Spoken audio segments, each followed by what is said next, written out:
Please welcome for the first time to the mountain stage, Charlie Worsham.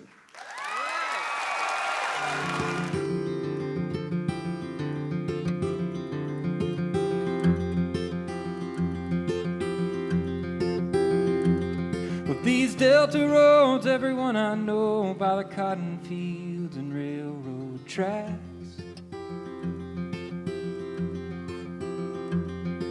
It's more than just the heat, and most folks who get the chance to leave don't come back.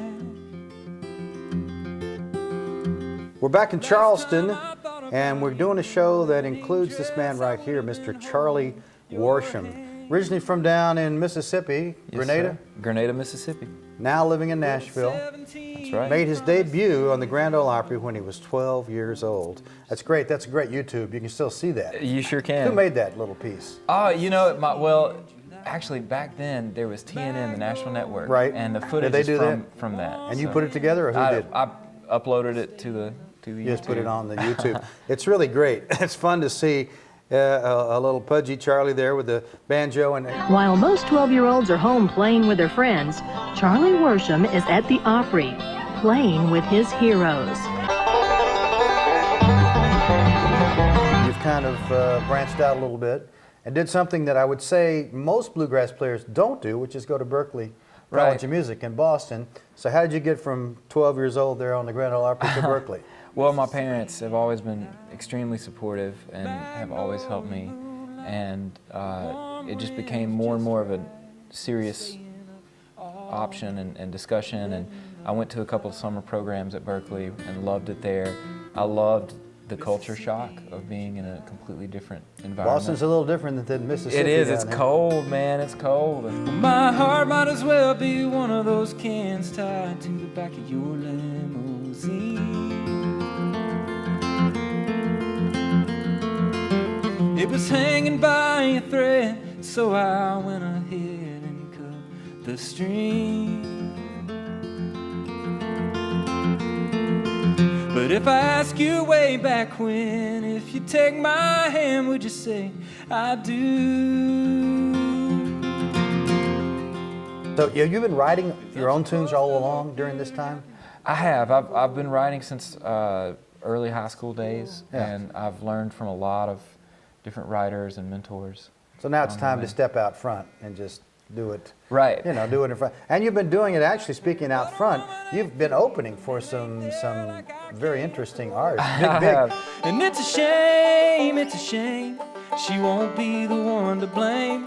All the hurtingest thing in the whole wide world is the heart of a lonely girl. Oh yeah! Like a red-tailed fox to a blue-tick hound, she's the hottest thing for miles around. All them other boys in our hometown got tricks hid up their sleeve. It's tough for a guy to come out by himself or with a couple of acoustic companions and open for Taylor Swift or Miranda Lambert, where no doubt you're in a coliseum with 10,000 people. Sure. How's that been working? Well, you know, it was a challenge going into it, but from the minute we got on the road with both of those artists, with Taylor and Miranda, they have been nothing but gracious. Their crew and their band have been nothing but gracious, and it made us feel like family. And then the crowds have been wonderful, you know. That's nice, because it's not always that way. It isn't always that way, and I think, too, we went in with the attitude of realizing and recognizing that they have very devoted fans, and those people are there to see Miranda, they're there to see Taylor, and we're there to have a good time with them. All the hurtingest thing in the whole wide world is the heart of a lonely girl. The heart of a lonely girl. The heart of a lonely girl. All the hurtingest thing in the whole wide world is the heart of a lonely girl. Oh yeah! How would you describe how you fit into music now? Are you in the same world as Taylor Swift or Miranda Lambert? Are you more like the Punch Brothers and bluegrass that's gone off that way, or where do you fit in? Oh, you know, there's a place for me somewhere in between all of that, and it's a lot like a couple of neighborhoods, you know, in a town, and you've got that bluegrass neighborhood, and you've got that, you know, traditional country neighborhood and the pop country neighborhood, and they're all sort of in and around the same place, and I've found my place it's somewhere in between all of those. I couldn't exactly give you instructions to the house, you know, but I think it's just a matter of, you know, with me and with anyone, where you've been informs where you're going to go. And so I'll always have the influences of bluegrass, and my parents listened to a lot of Vince Gill and Patti Loveless,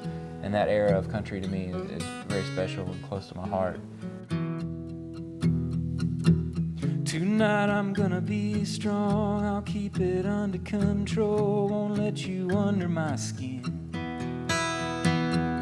I'm gonna keep a clear head, guard my heart and my soul, so you can't walk right in. Then you walk right in. Trouble is you're wearing that perfume. Trouble is on the tip. I just say that as a question. Oh, I'm gonna because cut- I'm We gonna don't cut care. loose tonight. With Mountain Stage, you can do whatever you want. And We that's don't what I'm have any gonna do. boundaries here. Right. But it is useful for people to who are trying to sell you to know: are they going to try to place you here on this station? Or are they going to try to place Right. you on this station? Well- We'll find out. Exactly. I'm excited to find out. All right. Thanks, Charlie. Thank you, Larry. There's no one else in the room. Anytime you're around, there's no use making a stand. Girl, I was making a stand. Trouble is you're in my arms now. Trouble is on the tip of my tongue. Trouble is nobody's going nowhere.